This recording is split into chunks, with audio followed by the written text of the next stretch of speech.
সোমবার 13 জানুয়ারি থেকে শুরু হলো মহাকুম্ভ মেলা, যা চলবে 26 ফেব্রুয়ারি পর্যন্ত। এই বিশাল অনুষ্ঠানকে কেন্দ্র করে প্রায় 45 কোটি ভক্তের উপস্থিতিতে প্রত্যাশা করেছে উত্তরপ্রদেশ সরকার। এই মেলাকে নির্বিঘ্ন ও সুরক্ষিত রাখতে একাধিক ব্যবস্থা নেওয়া হয়েছে রাজ্য সরকারের তরফে। মেলা যাতে সুষ্ঠুভাবে পরিচালনা করা যায় সে কারণে উত্তরপ্রদেশ পুলিশের পক্ষ থেকে 70টি জেলার প্রায় 30,000 পুলিশ কর্মী মোতায়েন করা হয়েছে। মেলা চলাকালীন নিরাপত্তা নিশ্চিত করতে 7 স্তরের নিরাপত্তা ব্যবস্থা গ্রহণ করেছে পুলিশ।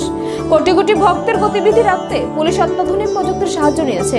2700 কৃত্রিম বুদ্ধিমত্তা সম্পন্ন ক্যামেরা বসানো হয়েছে। পাশাপাশি গঙ্গা, যমুনা ও সরস্বতী নদীর সঙ্গমে যখন লক্ষ লক্ষ ভক্ত স্নান করবেন তখন তাদের নিরাপত্তার জন্য জলের নিচে অত্যাধুনিক ড্রোন চালানো হবে। পানির নিচে নজরদারি ড্রোন। প্রয়াগরাজের সঙ্গে সংযোগকারী 7টি প্রধান সড়কে যানবাহনের উপরও কঠোর নজরদারি চালানো হচ্ছে।